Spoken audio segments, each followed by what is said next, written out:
नमस्कार। आज के इस दिलचस्प विश्लेषण में हम बात करने वाले हैं एक ऐसे मनोवैज्ञानिक ढांचे की जो हमारे हर दिन के फैसलों, हमारी आदतों, यहाँ तक कि हमारे छोटे-छोटे कामों को भी लगभग अदृश्य रूप से कंट्रोल करता है। जी हाँ, हम बीएफ स्किनर के ऑपरेंट कंडीशनिंग यानी क्रिया प्रसूत अनुबंधन सिद्धांत को डिकोड करने जा रहे हैं। ये असल में इंसानों और जानवरों के व्यवहार को समझने की एक मास्टर चाबी है। तो चलिए बिना किसी देरी के सीधे इस कंसेप्ट में छलांग लगाते हैं। इस सफर में हम एक बहुत ही सिस्टमैटिक रास्ते पर चलेंगे। सबसे पहले व्यवहार के मूल कारण को समझेंगे, फिर उस बेहद मशहूर स्किनर बॉक्स प्रयोग पर नजर डालेंगे, उसके बाद पुनर्बलन और दंड यानी रेनफोर्समेंट और पनिशमेंट के नियम समझेंगे, और फिर देखेंगे कि ये सब हमारी रोजमर्रा की जिंदगी और शिक्षा में कैसे फिट बैठते हैं। अंत में शेपिंग के जरिए नई आदतें कैसे बनती हैं, इस पर बात करेंगे। मतलब एक मनोवैज्ञानिक थ्योरी से शुरू करके सीधे हमारी असल जिंदगी तक की बात होगी। तो चलिए सबसे पहले बात करते हैं व्यवहार के मूल कारण की। स्किनर के इस सिद्धांत को इंस्ट्रूमेंटल कंडीशनिंग या आर टाइप थ्योरी भी कहा जाता है। जरा इस बात पर गौर करें, व्यवहार अपने परिणामों द्वारा नियंत्रित होता है। ये लाइन अपने आप में बहुत गहरी है। यही तो स्किनर के पूरे सिद्धांत की नींव है। मतलब कोई भी काम, चाहे वो कितना भी छोटा हो या बड़ा, उसका जो रिजल्ट या परिणाम निकलता है ना, वही ये तय करता है कि भविष्य में वो काम दोबारा किया जाएगा या नहीं।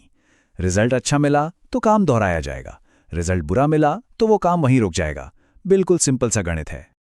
अब यहाँ जो सबसे दिलचस्प बात है वो इन दो बड़ी थ्योरीज के बीच का अंतर है। एक तरफ इवान पावलोव का सिद्धांत है, जहां स्टिमुलस पहले आता है और जीव एकदम पैसिव यानी निष्क्रिय रहता है। लेकिन स्किनर की थ्योरी पूरी तरह अलग है। इसमें जीव एक्टिव रहता है, वो अपने आसपास के माहौल को बदलने के लिए खुद हाथ पैर मारता है, खुद क्रियाएं करता है। ऑपरेंट कंडीशनिंग में एक एक्टिव पार्टिसिपेंट की जरूरत होती है जो खुद इनिशिएटिव ले। आइए अब मनोविज्ञान की दुनिया के उस सबसे मशहूर प्रयोग की तरफ बढ़ते हैं जिसने पूरी दुनिया का नजरिया बदल दिया, स्किनर बॉक्स एक्सपेरिमेंट।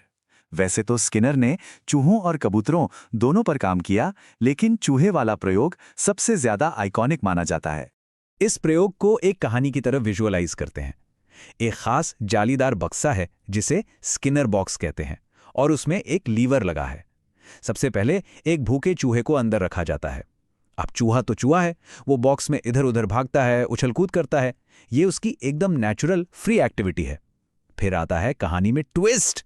घूमते घूमते अचानक से उसका पैर लीवर पर पड़ता है, खट की आवाज होती है और एक नली से खाने का एक छोटा सा टुकड़ा सीधे बॉक्स में आ गिरता है। चूहे के लिए तो ये एकदम जैकपॉट था, बहुत ही सुखद परिणाम। अब चूहे का दिमाग दौड़ता है और वो समझ जाता है कि अच्छा, ये लीवर दबाने से खाना मिलता है। अब वो बॉक्स में जाते ही बिना इधर उधर भटके सीधे लीवर दबाने लगता है। खाने ने उस लीवर दबाने की आदत को हमेशा के लिए पट्टा कर दिया। खैर, चूहे की कहानी तो हो गई। अब जरा इसके टेक्निकल और एकेडमिक हिस्से को डिकोड करते हैं। इस पूरी प्रक्रिया को समझने के लिए हमें दो बहुत ही क्रिटिकल कॉन्सेप्ट्स को समझना होगा। पहला है रीइंफोर्समेंट यानी पुनर्बलन, और दूसरा है पनिशमेंट यानी दंड।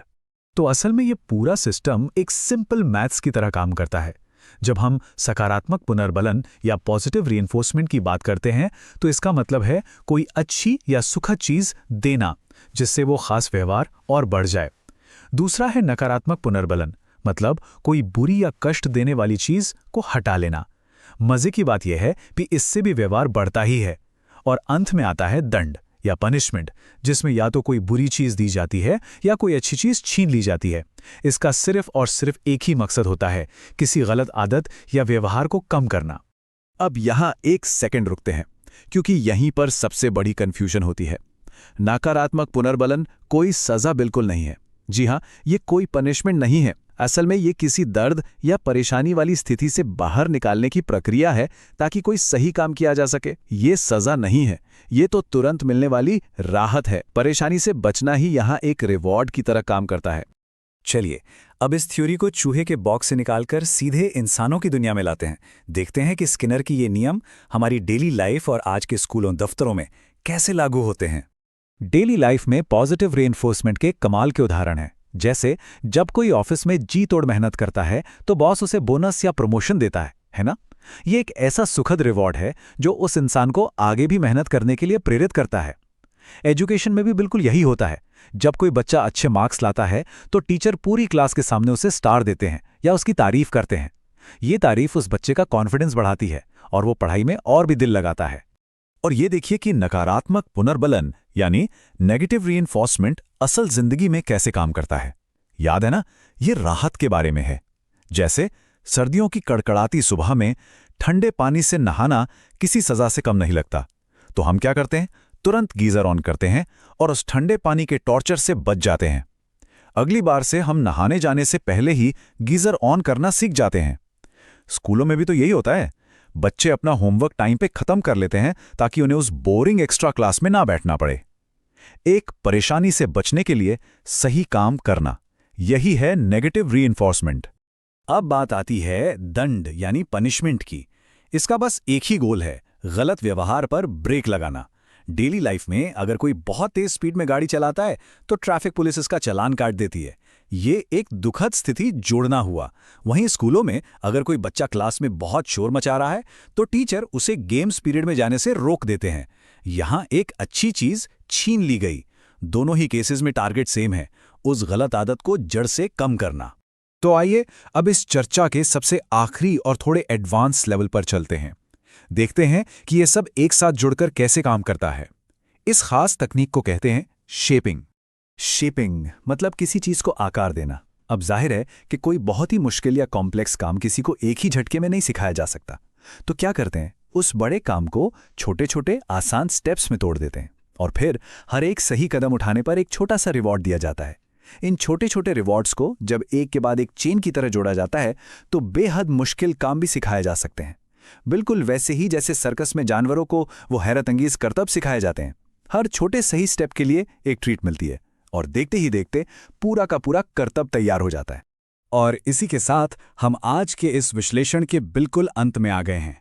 लेकिन जाने से पहले एक सवाल है जिस पर हम सबको जरूर सोचना चाहिए। क्या हमारी सबसे जटिल, सबसे कॉम्प्लेक्स आदतें भी बस ऐसे ही छोटे छोटे इनामों और परिणामों से गढ़ी गई हैं? हम हर दिन जो फैसले लेते हैं, क्या वो सिर्फ उन अनजाने परिणामों का नतीजा है जो हमें अतीत में मिले थे? ये सोचना वाकई हैरान कर देता है कि हमारे व्यवहार का कितना बड़ा हिस्सा हमारा आसपास का माहौल कितनी खामोशी से कंट्रोल कर रहा है ना कमाल की बात। इसी विचारोत्तेजक सवाल के साथ आज की ये चर्चा यहीं खत्म करते हैं। नई चीजें सीखते रहिए और हाँ, अपने आसपास के व्यवहारों को भी जरा गौर से ऑब्जर्व करते रहिए।